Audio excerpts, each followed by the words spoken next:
Hoy, viernes 25 de septiembre, la actividad académica programada en el servicio de gastroenterología, consulta externa, es sobre el intestino narcótico. A nivel mundial, hay un desconocimiento impresionante del impacto que tiene en los pacientes la utilización de medicamentos narcóticos para el manejo del dolor. Cada día se producen más publicaciones llamando la atención sobre lo necesario que es utilizar narcóticos para patologías benignas. En gastroenterología de la Universidad Nacional de Colombia consideramos que un paciente de reumatología con un dolor intratable por una artritis reumatoidea debe manejarlo el médico reumatólogo. En gastroenterología lo mismo. Y derivamos los pacientes para la consulta de dolor crónico. Para los especialistas en dolor, los pacientes que tengan patología maligna, que sean incurables, intratables. Esto obedece en nuestro concepto, y así lo hemos hecho, a que los pacientes que consumen medicamentos narcóticos, y en estos tres momentos del simposio se va a demostrar, esos pacientes que consumen narcóticos de bajo poder, menores, mayores, pueden hacer hiperalgesia por narcóticos. El tracto gastrointestinal sufre tanto por eso que incluso hay muertes por complicaciones gastrointestinales originadas en los narcóticos. El año pasado, el presidente Donald Trump declaró la emergencia sanitaria en Estados Unidos por la cantidad de muertos producidas por el intestino narcótico.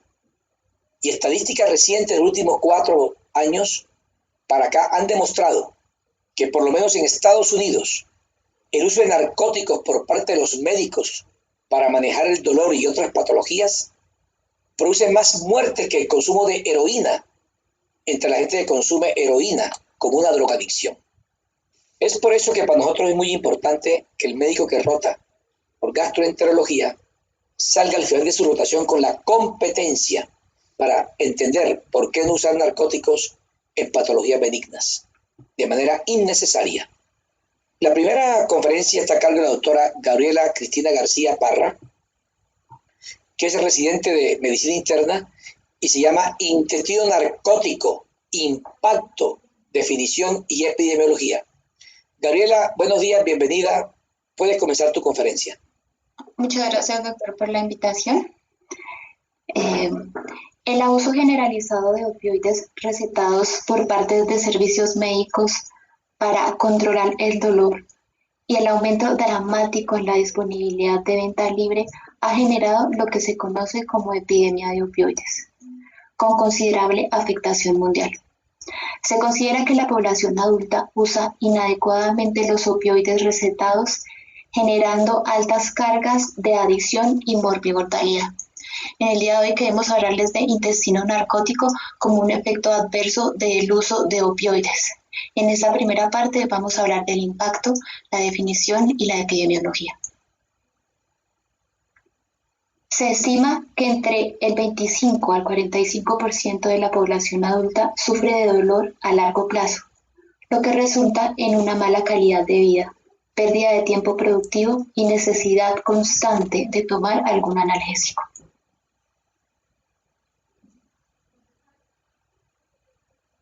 Los costos indirectos del manejo de esta población de pacientes son enormes, debido a las repetidas visitas a salas de emergencias, consultas médicas generales y de especialistas como de procedimientos médicos. Uno de los medicamentos más utilizados para control del dolor de moderado a severo debido a causas no oncológicas son los opioides.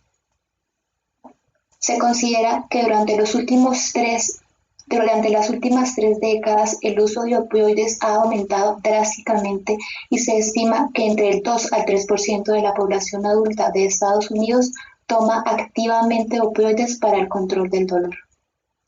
Cada año, los trabajadores de salud emiten casi 250 millones de recetas de opioides con la consecuente alta carga de afección y de efectos adversos. Aquí está el reporte del 2018 de la plataforma MIPRES, donde se prescriben los 5 primeros medicamentos reportados. El tercero y el quinto puesto lo ubica a los opioides en combinación para analgésicos, acetaminofén y hidromorfona con 163.564 prescripciones, y en el quinto puesto acetaminofén con codeína con 117.766 prescripciones. Algunos de los efectos secundarios de los opioides incluyen estreñimiento, uno de los más frecuentes. Sin embargo, un efecto secundario menos conocido es el síndrome de intestino narcótico. El síndrome de intestino narcótico fue reconocido por primera vez en 1983 en el contexto de opioides a largo plazo con dosis en aumento. Y el rasgo central que lo define es un dolor abdominal creciente que empeora a medida que el efecto analgésico de los opioides disminuye entre las dosis. En la literatura más reciente, los criterios de Roma IV han incluido al síndrome de intestino narcótico como un desorden de dolor abdominal mediado centralmente. Los pacientes deben tener todos los siguientes aspectos. El primero es un dolor abdominal crónico o recurrente que se trata con terapia con opioides de dosis altas a crónicas. El segundo es un dolor que no se explica por un diagnóstico gastrointestinal alternativo. El tercero es un dolor en aumento con una dosis continuas o crecientes de opioides. El cuarto es empeoramiento sustancial del dolor a medida que la concentración de opioides disminuye después de la dosis y mejora inmediatamente después de la dosificación. El quinto es el deterioro sustancial o resolución incompleta con dosis crecientes de opioides. Y el sexto es la progresión en la duración, la frecuencia y la intensidad del dolor abdominal con el tiempo. Estos criterios diagnósticos deben estar presentes durante al menos 3 meses y deben haber comenzado por lo menos 6 meses antes del diagnóstico. El dolor debe ocurrir casi en todos los días, en ausencia de otro diagnóstico, como enfermedad inflamatoria intestinal o pancreatitis.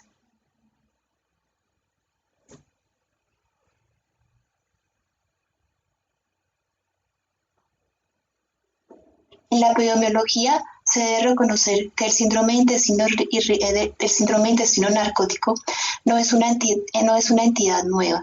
Sin embargo, a pesar de estos informes, la mayoría de los trabajadores de salud parecen no estar familiarizados con el diagnóstico, pasándola por alto, por lo cual se desconoce la incidencia exacta del síndrome de intestino narcótico.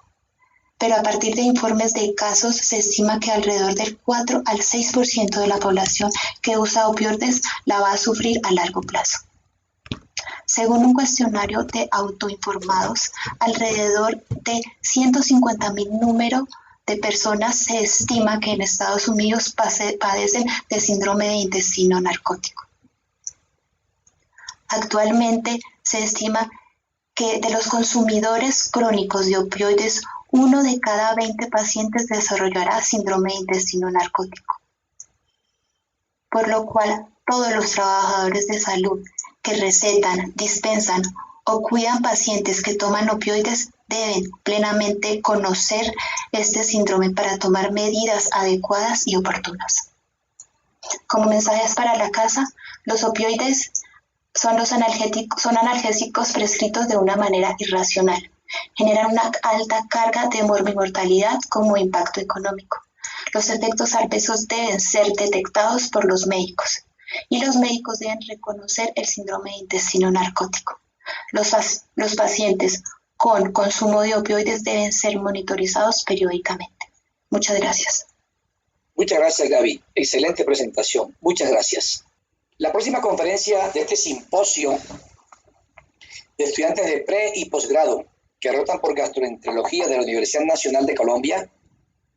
Está a cargo de Andrés Felipe Linares, que es un interno del 12º semestre de Medicina de la Universidad Nacional, y se llama Síndrome de Intestino Narcótico, Fisiopatología y Manifestaciones Clínicas. Yo creo que si el médico comprende, entiende el concepto o los motivos por los cuales se produce esta patología, le será más fácil hacia el futuro vislumbrar, comprender la dificultad que hay para que el paciente no le haga daño cuando consume narcóticos. Y en segundo lugar, podrá entender por qué es tan importante evitar al máximo el consumo de opioides y narcóticos en el paciente que tiene dolores no malignos en la práctica diaria, cotidiana. Andrés Felipe, muchas gracias por aceptar la invitación. Bienvenido. Puedes comenzar tu conferencia. Muchas gracias, profe, por la invitación. Vamos a iniciar con la presentación de síndrome de intestino narcótico, fisiopatología y manifestaciones clínicas.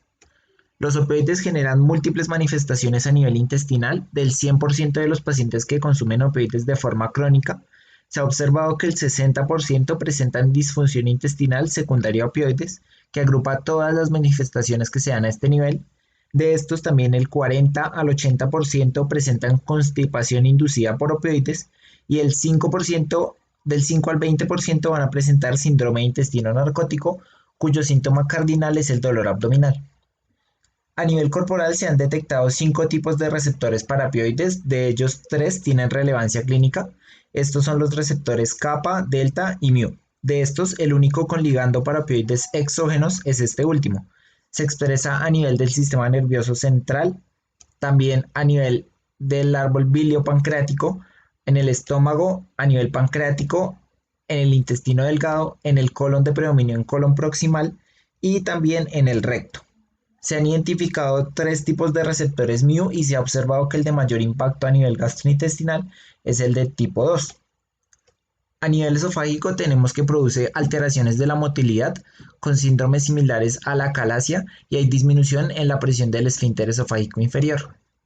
A nivel biliopancreático hay una menor secreción generalizada de predominio en disminución de la secreción en bicarbonato, lo que puede llevar a patologías como una insuficiencia pancreática exocrina y también a la activación prematura de los hemógenos pancreáticos con pancreatitis aguda. Se ha observado también que estos pacientes tienen digestión de lípidos alterada, disfunción del esfínter de Oddi y cuando el paciente tiene cirrosis, los opioides también aumentan el riesgo de encefalopatía. A nivel estomacal produce gastroparesia y se ha observado mayor tono en el segmento antropilórico del estómago. En el intestino generan dismotilidad, hay menor secreción intestinal luminal y también se ha observado síndrome de sobrecrecimiento bacteriano del intestino delgado. A nivel rectal, específicamente en el esfínter anal interno, se ha observado relajación incompleta y a nivel colónico, tránsito lento con heces más secas y duras. Todas estas alteraciones que les mencioné van a generar que los pacientes presenten múltiples síntomas gastrointestinales dados por dolor abdominal superior, esteatorrea, colelitiasis secundaria a estasis biliar. También se presenta disfagia, síntomas de reflujo gastroesofágico dados por pirosis y regurgitación, bloating, sensación de distensión, bloating que es la sensación de distensión abdominal real, malestar abdominal, llenura precoz, plenitud, náuseas, vómito, estreñimiento hasta en el 80% de los pacientes, esfuerzo y sensación de evacuación incompleta. De estos síntomas que les mencioné, quiero resaltar el estreñimiento, el cual hace parte del estreñimiento inducido o exacerbado por opioides de acuerdo a la presencia o no de síntomas previos al inicio del medicamento, y el dolor abdominal, el cual es la manifestación fundamental del estado de hiperalgesia observado en el síndrome de intestino narcótico.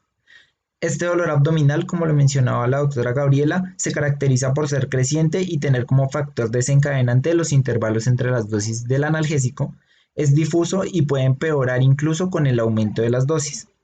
A lo largo de la presentación vamos a resaltar los aspectos fisiopatológicos más importantes relacionados con estos síntomas. Los receptores mu se encuentran en el sistema nervioso entérico en neuronas submucosas mientéricas, células intersticiales de Cajal y células del sistema inmune. En este punto, el fármaco se une a un receptor acoplado a proteína G, que puede ser de dos tipos. La proteína G de tipo I, la cual al unirse al GTP genera su interacción con la fosfolipasa C, y la inhibición de la enilato ciclasa. Esto tiene efectos con disminución del AMP cíclico. También genera entrada a la célula de potasio con hiperpolarización celular e inhibe la liberación de transmisores. Este es el mecanismo principal del funcionamiento del receptor μ. Sin embargo, también se ha descrito que hay señalización por proteína G estimulante que lleva a la activación de la enilato ciclasa, aumento del AMP cíclico y excitabilidad neuronal aumentada. En el tracto gastrointestinal se encuentran dos tipos de neuronas, las primeras encargadas de la secreción denominadas secretomotoras y otras únicamente encargadas de la parte motora que se denominan motoras, que pueden ser estimulantes o inhibitorios. La motilidad y secreción intestinal depende del balance de estas y de su señalización. Con la unión del opioide al receptor se genera predominantemente un efecto inhibidor mediado por proteína G inhibitoria, con disminución en la liberación de sustancias tales como acetilcolina y las sustancias P, la cual en condiciones fisiológicas aumentan la contractilidad y la propulsión del contenido intestinal. Por el contrario, la interacción del receptor μ con las células motoras inhibidoras tiene como consecuencia la liberación de óxido nítrico con la posterior relajación del músculo liso. Este desbalance lleva a contracciones desorganizadas y frecuentes con disminución de contracciones propulsivas efectivas y aumento del tránsito intestinal secundario. Se ha descrito un mecanismo similar a nivel esofágico, gástrico y biliopancreático. En la neurona secretomotora, por su parte, se disminuye la secreción del péptido intestinal vasoactivo, lo que genera menor secreción luminal, y esto, sumado a la estasis del contenido intestinal, lleva a deshidratación de la materia fecal con heces más duras y secas. En casos muy severos, este desbalance puede llevar a un cuadro de obstrucción parcial o total, secundario a un hilo dinámico con riesgo de mortalidad para los pacientes. En el tracto gastrointestinal existen varios esfínteres también que están afectados por los receptores opioides. Estos son el esfínter esofágico inferior, el píloro, el esfínter de Oddi y el esfínter anal interno. Este último es el más relevante por las repercusiones clínicas y allí se genera un aumento de la contracción con relajación incompleta, constituyendo un trastorno defecatorio que se manifiesta por esfuerzo y dificultad para la deposición. Se ha encontrado también que estos pacientes, cuando tienen cuadros severos y crónicos, pueden tener riesgo aumentado de perforación colónica. La microbiota intestinal también se ha visto afectada en estos pacientes. Se describe que los opioides generan disminución en el tránsito intestinal, lo que lleva a alteración de la microbiota intestinal con un estado proinflamatorio a nivel local y secreción de interleuquinas como la interleuquina 1 beta. También se ha descrito disrupción de la barrera intestinal, traslocación bacteriana con paso de las bacterias de la microbiota al torrente sanguíneo y activación del TLR y sobrecrecimiento bacteriano a este nivel. En estos pacientes se ha observado disminución de bacteroidetes, de lactobacillus y de clostridiales con aumento de Bifidobacterium, Enterococcus y proteobacterias. Estos cambios generan aumento de la excitabilidad neuronal con predisposición a la hiperalgesia visceral. Esta hiperalgesia visceral es característica del síndrome de intestino narcótico y tiene como evento desencadenante la generación de plasticidad neuronal secundaria al uso crónico de opioides a nivel cerebral y medular, donde generalmente se regula la respuesta al dolor. Teniendo en cuenta que hay una expresión simultánea a nivel del sistema nervioso y a nivel intestinal, la interacción cerebro-intestino es fundamental en este escenario.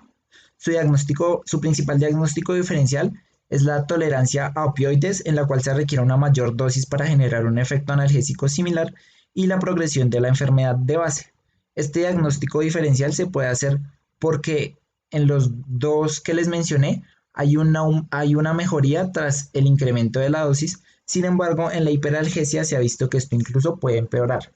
La fisiopatología de esta hipersensibilidad es compleja y en ella participan el sistema regulatorio bimodal, mecanismos contrarreguladores con liberación de neurotransmisores específicos y neuroinflamación. Se han evaluado modelos animales y humanos para comprobar la hiperalgesia inducida por opioides En este estudio publicado en el 2009 se realizó un experimento con dos grupos de ratas.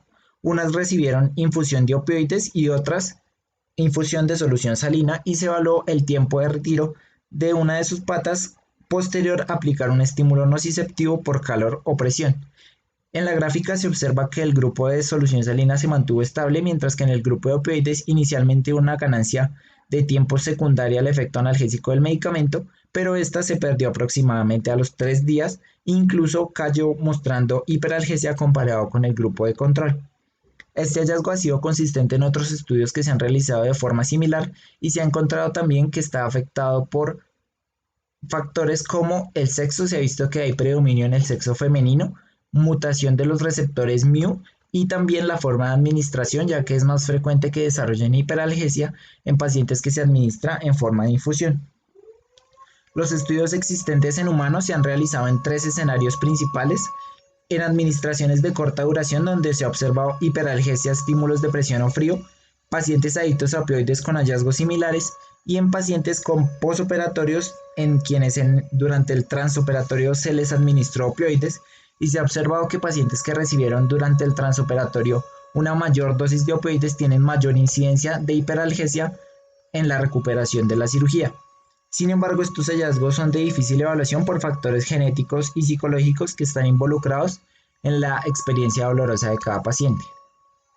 Como les mencionaba, uno de los mecanismos que está implicado en esta hiperalgesia es la regulación bimodal, y esta es una de las múltiples vías aferentes y eferentes. En el asta dorsal de la médula espinal y en el tronco cerebral se expresan receptores mu, donde tienen un efecto inhibidor y estimulante de acuerdo a diferentes factores. Se ha visto que en los pacientes con un evento agudo y con una administración aguda hay predominio de la expresión de la proteína G inhibitoria con un efecto analgésico. Sin embargo, cuando hay una administración crónica, esta respuesta se cambia y hay un estímulo por la proteína GS o G estimulante que lleva a la hiperalgesia subsecuente. Esto disminuye el umbral doloroso y genera las manifestaciones gastrointestinales dadas por el dolor abdominal. En la administración crónica, además, existe un desbalance entre el efecto doloroso y analgésico. En el asta dorsal de la médula espinal también hay aumento de factores contrarreguladores con efecto antiopioide, los cuales en el evento agudo se expresan, pero en menor cantidad. Dentro de esto se destaca la dinorfina y la colecistoquinina, los cuales llevan a aumento de la excitabilidad neuronal con amplificación de la sensación dolorosa mediada por la síntesis del gen relacionado con la calcitonina. También se ha observado aumento de la actividad de los receptores NMDA, los cuales tienen un papel estimulante para la neurona postsináptica, y también la síntesis de sustancia P a nivel central y en las fibras nociceptivas periféricas, la cual al unirse a la neuroquinina 1 genera aumento en la sensibilización central y periférica al dolor. La neuroinflamación también ha sido descrita y está mediada principalmente por la glía, la cual son células especializadas ubicadas en el sistema nervioso central que proveen soporte funcional y estructural. Estas son activadas por estímulos como infección, inflamación o el uso crónico de opioides, porque también tienen receptores mu propios.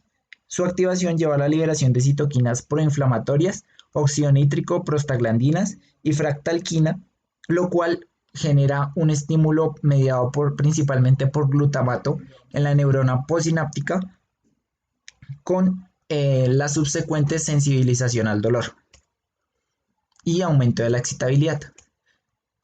Finalmente, los mensajes para la casa son los siguientes. Los opioides tienen efectos adversos gastrointestinales frecuentes.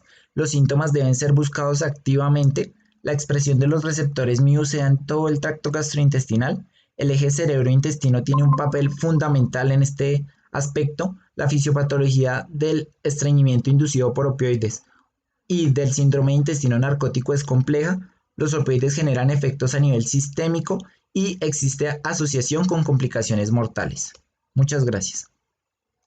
Continuando con la actividad académica de nuestro servicio, el día de hoy la doctora Vanessa López, residente de geriatría, nos va a hablar de estreñimiento inducido por opioides, diagnóstico y tratamiento. El uso de opioides en el manejo del dolor se ha convertido en una práctica médica muy cotidiana sin tener en cuenta sus claras indicaciones. Esta ha llevado a un aumento de casi el 40% del estreñimiento secundario. Este es un gran impacto y hoy va a aclararnos esto la doctora Vanessa. Doctora Vanessa, buenas tardes y puede comenzar su conferencia.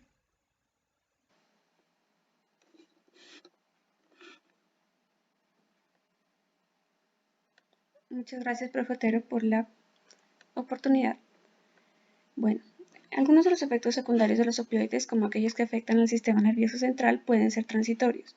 Sin embargo, los efectos gastrointestinales suelen persistir durante la duración del tratamiento y tener complicaciones serias. Por lo tanto, es necesario realizar un abordaje terapéutico oportuno y acertado.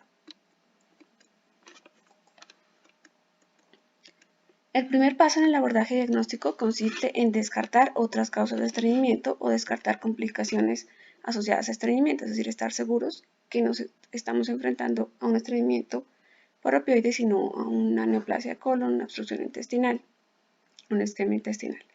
Para esto es indispensable una valoración clínica integral, un adecuado interrogatorio en busca de comorbilidades asociadas al estreñimiento, el uso de otros medicamentos que también puedan causar esta sintomatología, y ya en el interrogatorio de giro hacia el uso de opioides es indispensable determinar primero la indicación por cuál fue la razón por la cual fueron prescritos, la temporalidad de inicio de los síntomas, si son síntomas que se desencadenan con el uso del medicamento o son síntomas previos crónicos del paciente, determinar el hábito intestinal previo, para eso es útil hacer uso de la escala visual de Bristol, y todas las demás características en relación al estreñimiento, la frecuencia, la consistencia, la necesidad de uso de maniobras evocatorias, etc. Una inspección visual minuciosa puede identificar varias alteraciones como hemorroides, escoriaciones, diferencias entre la simetría anal, el engrosamiento circunferencial de ano que se produce con prolapso rectal, y es indispensable realizar un tacto rectal para detectar signos de patología anal y valorar la presencia, por ejemplo, de la presión anal en reposo y en la contracción, indispensable para el abordaje y diagnóstico de los trastornos defecatorios. Una vez se cuenta con el diagnóstico de estreñimiento dado por los criterios de Roma, que ya se ha mencionado, es preciso determinar si el inicio, el cambio o incremento de la dosis de los opioides desencadenó síntomas en el paciente o son empeoramiento de síntomas previamente existentes. Establecer la severidad de los síntomas puede tornarse complejo en el interrogatorio habitual. Se han creado escalas que permiten graduar la intensidad del estreñimiento, como la escala el Bowel Function Index, que consta de 3 componentes a desarrollar por el paciente. El primero, la facilidad para la defecación; segundo, la sensación de evacuación incompleta; y tercero, la opinión del paciente sobre cómo ha sido su estreñimiento, todo esto en los últimos 7 días. La escala se puntúa de 0 a 100, con 0 determinando la dificultad o facilidad en cada uno de estos componentes. Esta escala ha sido validada para el uso de opioides, se ha utilizado mucho para evaluar la respuesta a intervenciones en ensayos clínicos. Una puntuación mayor a 30 es altamente compatible con estreñimiento, y para evaluar la respuesta a una intervención, un cambio de 12 puntos es significativo. El tratamiento. Como siempre, vienen medidas no farmacológicas que se han instaurado en la mayoría de guías para el manejo de estreñimiento, como son dieta rica en fibra, práctica de actividad física, un incremento en consumo de líquidos. Con estas intervenciones, aproximadamente el 48% de pacientes con estreñimiento inducido por opioides presentan alguna mejoría. Son evidencia de baja calidad, sin embargo, dada la facilidad en el establecimiento de las mismas, pues corresponden a la primera estrategia de manejo. Como segunda medida se encuentra suspender el medicamento de ser posible, para ello es indispensable tener clara la indicación, y de ser un medicamento analgésico opioide que no puede ser reemplazado, cambiar la ruta de administración puede ser benéfico. Por ejemplo, utilizar la vía transdérmica en parches puede tener menor incidencia de efectos adversos comparado con la vía endovenosa a la vía oral. Entre las medidas no farmacológicas también se encuentra indagar si se encuentran prescritos otros medicamentos que también estén relacionados con la sintomatología. Adicionalmente, como una forma de prevenir complicaciones, existe un consenso general en restringir el uso de tratamientos locales rectales como enemas o supositorios por el riesgo alto que implican de complicaciones como sangrado rectal y perforación. Finalmente, hay que indagar si el opioide está prescrito en individuos que tengan disfunción hepática, ya que ellos, al tener una mayor biodisponibilidad del medicamento, por disminución en su depuración, están más susceptibles a la presentación de efectos adversos. Dentro del manejo farmacológico, la primera línea son los laxantes, osmóticos o estimulantes. De ellos, el que más tiene evidencia es el PEP, seguido por los antagonistas de los receptores miopioide, naloxona o los antagonistas periféricos. Tercero, los octavederos de canales de cloro y, en último lugar, los agonistas HT4, que si bien no están aprobados por los FDA, tienen un escenario en el que pueden tener utilidad. Los laxantes osmóticos, conocidos el PEG y la lactulosa, de los cuales el que mayor evidencia de estudios tienen es el PEG. Los laxantes estimulantes, el más reconocido, el picosulfato de sodio, tienen varias ventajas. Primero, son eficaces o han demostrado eficacia en el estreñimiento por otras causas. Son bien tolerados, son medicamentos de bajo costo, lo que les ha permitido ser la primera línea de manejo farmacológico. Aunque la evidencia para apoyar esas recomendaciones es escasa, una publicación que fue realizada con el objetivo de determinar la preferencia del paciente por naloxegol, que es un Pamora, versus PEG 3550, en pacientes con dolor no oncológico demostró que la preferencia entre los dos fue la misma, con 50.4% para el naloxegol y 48% para PEG. Existe un porcentaje de recomendación más fuerte para naloxegol y este estuvo dado por la rapidez en la mejoría de los síntomas que informó el grupo que recibió esta intervención. La estrategia inicial que fue desarrollada para revertir el efecto de los opioides fue el uso de naloxona, que es un antagonista de los receptores mu. Es un medicamento en general bien tolerado porque tiene una biodisponibilidad menor al 3%, lo que hace que los efectos adversos sean muy poco frecuentes. Se encuentra disponible, en Colombia existe una presentación asociada a oxicodona para administración oral, pero tienen una desventaja. Atraviesan fácilmente la barrera hematoencefálica y en los primeros estudios se demostró que algunos pacientes se perdía el efecto analgésico mediado por vía central y adicionalmente tenían síntomas de abstinencia. En este metaanálisis de 2017 se demostró la eficacia y seguridad de naloxona sobre los Pamora, es decir, en este aspecto sobre su eficacia y seguridad no hay duda en el momento. Por las limitaciones del uso de las naloxonas, fue necesario desarrollar otros medicamentos llamados antagonistas periféricos del receptor mu, conocidos como Panora por su sigla en inglés. La principal característica es la selectividad de la acción en el tracto gastrointestinal y la limitada o nula capacidad de atravesar la barrera hematoencefálica. Actualmente los que se encuentran aprobados para el manejo de estreñimiento inducido por opioides son naloxegol, metilnaltrexona y naldemedine. El primero, un derivado pegilado de la naloxona que le permite tener esta limitada capacidad de atravesar la barrera hematoencefálica, y los segundos derivados de la naltrexona. El mecanismo de acción de los Pamoras se ve representado en este esquema.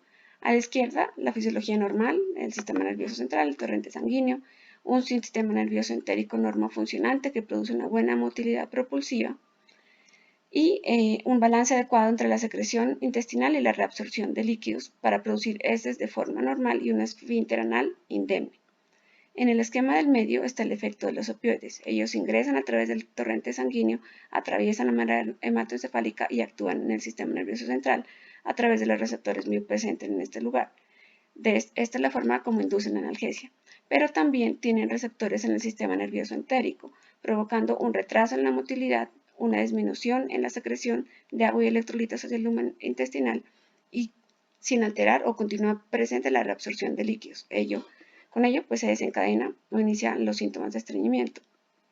Adicionalmente, en el piso pélvico se asocian a una disfuncionalidad del esfínter anal, lo que exacerba el estreñimiento y puede provocar complicaciones como las hemorroides. Y en la tercera columna se encuentran los Pamoras, en este caso el naloxegol, que ingresa al torrente circulatorio, no atraviesa la barrera hematoencefálica, por tanto no interfieren con la analgesia mediada por vía central. En el sistema nervioso entérico tienen más afinidad por los receptores mu que los opioides, los desplaza, retornando la motilidad propulsiva normal, contrarresta la disminución de la secreción intestinal producida por los opioides, produciendo heces más blandas, y en el piso pélvico restauran la función alterada del esfínter anal. La lubiprostona es un ácido graso derivado de la prostaglandina E que actúa específicamente activando los canales de cloro en la cara apical de las células epiteliales gastrointestinales, Produce una secreción rica en cloruro que secreta en el lumen intestinal, que permite ablandar las heces, aumentar la motilidad y promover las deposiciones espontáneas. Se encuentra actualmente aprobado por la FDA para el manejo sintomático. No obstante, la mejoría es modesta en comparación con el placebo. En un estudio aleatorizado 12 semanas con 418 pacientes, solo se obtuvo una mejoría modesta representada en incremento de los movimientos intestinales espontáneos. El prucalopride es un agonista selectivo de los receptores de 5-hidroxitriptamina que inducen la liberación de acetilcolina y la liberación del péptido relacionado con el gen de la calcitonina. Esto deriva en un efecto procinético. Actualmente se encuentran indicados en el estreñimiento crónico refractario. Existe alguna evidencia en el uso de estreñimiento inducido por opioides, pero es de baja calidad y por lo tanto no cuentan con indicación para el manejo en este contexto. Pero podrían tener una utilidad en el estreñimiento exacerbado por opioides. Dentro de las recomendaciones de este año de la Sociedad Americana de Gastroenterología se encuentran resumidas las alternativas terapéuticas disponibles en la actualidad. La primera, como son los laxantes, tiene una recomendación fuerte a favor con una calidad de la evidencia moderada, las dosis pues dependiendo del medicamento utilizado y los efectos adversos comúnmente conocidos, flatulencia, distensión abdominal y dolor abdominal. Cuando hay una falla al primer esquema de manejo, es la inquietud que se presenta en el clínico. ¿Cuál de los siguientes medicamentos o de la alternativa terapéutica utilizar? Naldemedina, naloxegol, metilnaltrexona, lubiprostone. La respuesta a esta pregunta todavía no se conoce porque no existen estudios cabeza a cabeza que comparen estos medicamentos. Dentro de los que se encuentran aprobados actualmente por la FDA se encuentran naldemedina, naloxegol, ambos con una recomendación fuerte a favor. La evidencia es alta para naldemedina, moderada para naloxegol. Sin embargo, la metilnaltrexona tiene una evidencia condicionada, pese a que está aprobada por la FDA. La calidad de la evidencia es baja, pero tiene la ventaja que cuenta con dos presentaciones disponibles, subcutánea y la vía oral. De los otros medicamentos, los antagonistas de los receptores 5-HT4 o los agonistas de los canales de cloro, solamente el lubiprostone está aprobado por la FDA. Sin embargo, no hay actualmente una recomendación al respecto porque falta evidencia. Los síntomas también similares a los producidos por los Vamora, los efectos adversos, dolor abdominal, náusea, diarrea. Prucalopride pues no tiene recomendación actual y está aprobado por la FDA para manejo de estreñimiento asociado por otras causas, no específicamente para el manejo del estreñimiento asociado por opioides. Brenner y sus colegas han argumentado de una manera convincente la importancia de diferenciar el estreñimiento relacionado con el inicio de opioides del estreñimiento exacerbado por opioides, ya que en el primer caso el tratamiento después de la falla de las primeras medidas dietarias, el uso de laxantes, consiste en iniciar terapias dirigidas a tratar o antagonizar el efecto de los opioides. Entonces entran en acción los Vamora. Ahora, cuando se trata de un estreñimiento exacerbado por los opioides, la estrategia terapéutica está dirigida a tratar el tipo o la causa preexistente del estreñimiento, con medicamentos que ya han demostrado una eficacia establecida para estas condiciones, como prucaloprida para el estreñimiento de tránsito lento, linaclotida para el síndrome de intestino irritable con estreñimiento. Si a pesar de instaurar estas medidas no hay respuesta o la respuesta es parcial, entonces se puede hacer uso de los antagonistas periféricos del receptor de los opioides. El manejo del síndrome intestinal narcótico parte de la educación al paciente en el ámbito ambulatorio, iniciar manejo del dolor por otras vías, pero realmente el concepto principal en este escenario es el conocimiento de las terapias de desprescripción, que son regímenes de desintoxicación que implican primero una reducción sistemática y progresiva en el uso de opioides. Segundo, la adición de moduladores de dolor no opioides a ansiolíticos claramente estarán en un manejo para el estreñimiento y la provisión de apoyo psicosocial. Como mensajes para la casa, existe en la actualidad un desconocimiento en general sobre los efectos gastrointestinales de los opioides y con ello un desconocimiento en el manejo. Es esencial conocer las indicaciones para las cuales fueron prescritos estos medicamentos e indagar la posibilidad de suspensión. Hay que descartar otras causas de estreñimiento que requieran manejo específico. Es de esencial importancia diferenciar entre el estreñimiento reciente inducido por el medicamento del crónico exacerbado, para poder iniciar un manejo farmacológico escalonado y evitar complicaciones serias como el síndrome de intestino narcótico. Muchísimas gracias.